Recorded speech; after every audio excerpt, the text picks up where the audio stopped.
We'll go to the New Orleans Saints, and they fall 20-13 to the Arizona Cardinals. Now, when you look at kind of the tail of the tape in this one, first downs, Saints had more first downs, 21-19. Total yards, Saints had more total yards, 315 to 276. They had more passing yards. Arizona did beat them in the rushing yardage total, 146 to 107. But, you had some moments. You moved the football. Now, the 13 penalties were certainly something that is going to hurt any team. The difference in the win-loss column. Yeah, I agree. Difference.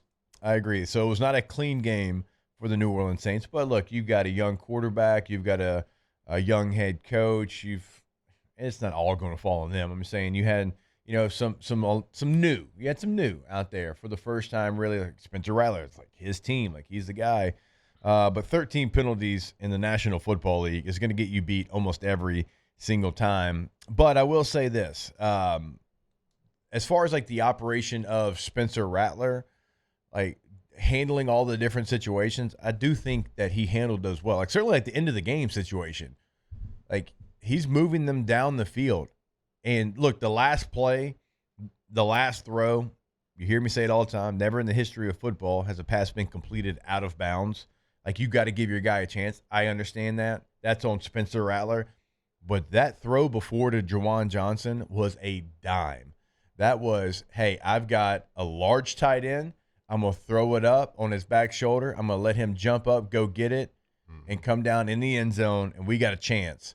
And it was in his hands. He actually was coming down with it and not able to hold on to it. I mean, Spencer Rattler made the throw that he had to make to at least go tie the game up.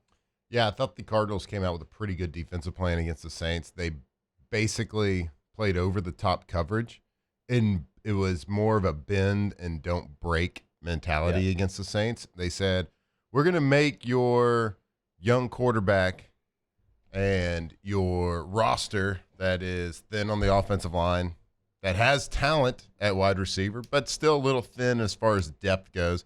We know they can beat us deep. We know they can blow the top off it. So let's take that part of the game away and make them beat us in other ways. Make them go 11, 12, 13, 14, 15 play drives in order to score. That was their game plan. It's like the old we used to play the Bears. That's how the Bears used to be. Yep. It was like bend, don't break. We don't care if you get into the red zone. It's fine. Kick field goal. We're good with it. And that was the kind of mentality. So it was a little bit frustrating probably for Saints fans because they're like, all right, push the ball, throw it deep, take some more shots. It just wasn't there. Yeah, and that's what the Cardinals are wanting to try to bait a young quarterback into doing. Absolutely. Like and having him get frustrated, right? And Spencer did not get frustrated with having to take the checkdowns. Now, you'd like to see a little bit more aggressive play calling here and there. Like, you got to look at the whole thing. That's Kellen Moore's first game as a head coach. And he's calling plays and head coaching responsibilities. An inexcusable no timeout at the end of the half. Yeah. There's no reason not. I mean, you have to be you can't be that conservative as a head coach. Yeah. Like, I kind of like jokingly on Twitter was like, do you think you forgot to like that it was his decision to make? Like, because he was so focused on the next play, like calling the play. Yeah. I don't think so, but like it just kind of it was that obvious that you do. It was over. I think it was a minute 10 left. You take the timeout, right there, and you maybe give yourself a shot. Yeah. Then there's 20-something seconds left, and you take a knee on the ball. You go into half. Well, you saw it last night with I think Josh Allen and the Bills got the ball in the into the second quarter with like 20 seconds left. Yeah. 2 big plays, kick a field goal. I mean, how much momentum does that carry? Of course, you don't have Josh Allen. I mean, no one's mistaking Rattler for Josh Allen right now. But I thought Rattler played pretty darn well. I'm not going to say really well. I'm not going to say he played great. But he didn't play average. He didn't play bad. And he was not the issue yesterday. Yeah, only took one sack, which so surprising. Like, I give credit to the Cardinals for playing a really good, really good scheme on us. A bend, don't break kind of attitude. But I know that there's kind of like people saying – the kind of Spencer Rattler played mid, played average, whatever, wasn't exciting. He did give what and I want to like compare him a little bit to some of the other quarterbacks across the league. So Spencer Rattler yesterday, 27 of 46, 214 yards. Of course, no touchdowns, but no interceptions as well.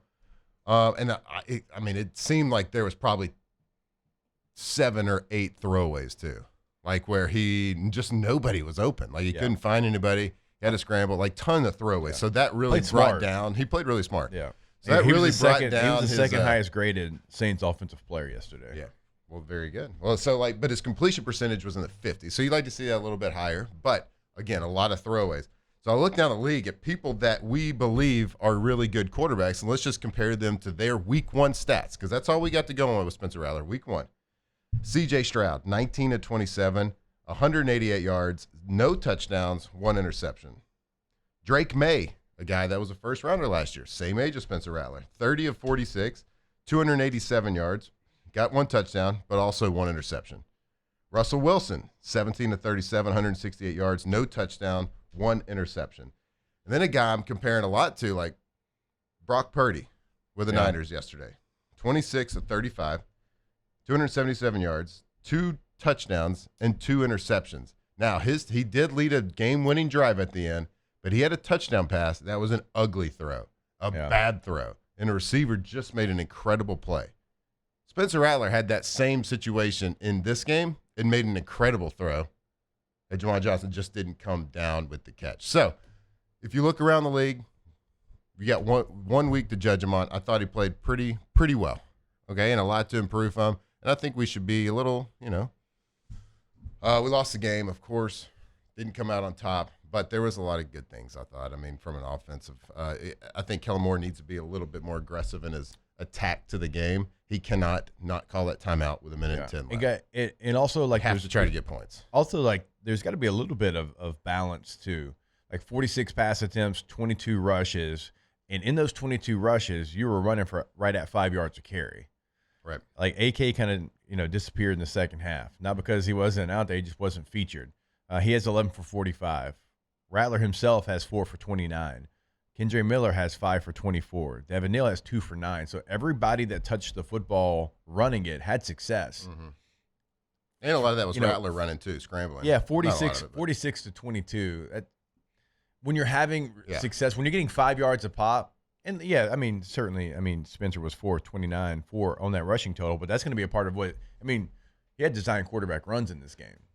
Like, that's one of the things, like, with Kellen Moore, like, being a head coach and he's been a coordinator, but you kind of lose sight of that when the defense is out there, like, you're in the game. You're not over there on the headset. You're not going over the iPad like, oh damn, we got to run the football a little bit. We got some holes we can, exploit here. Yep. And part of that is figuring out how to call the game and also be the head coach. Yeah. And to that point, Kamar and Kendre Miller, they're a pretty damn good 1-2 punch. Yeah. Like, Kendre looked good yesterday. Yeah. Kamar Kamar was running hard. He was looking for contact. But Kendre Miller, man, he showed out yesterday. He showed some flashes. So, look, I think there's a lot to grow, but hopefully Olave is not beat up. I know he was kind of limping around yesterday. I don't know do we have an injury report on him? I know he did end up coming back into he got up. Right? I think he just landed hard. Yep. It wasn't anything crazy. Yep. So I'd like to see, hopefully we get into some games where there's a defense that's trying to put a little bit more pressure and see if Spencer can kind of get the ball downfield a little bit more, take advantage and hit some more bigger plays. But like I said, man, yesterday was Hard Rock mining a little bit. He had to take a lot of underneath routes, so it had to be good route running underneath and making a lot of throws that were really good throws and the right play to make. It's just not exciting to watch it that much because there wasn't a lot of stuff down the field. So, but, I think that all in all, it was watchable, right? It was watchable. It was exciting. I thought he had a shot there to win. I know exactly what you're saying, but it's just funny saying. It was watchable. Oh, man. Hey, if we're going to win some games, I'll tell I called them to win this past game.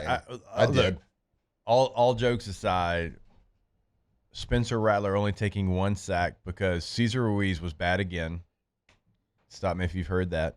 And then Fuaga, and I know he got nicked up, but he was not himself.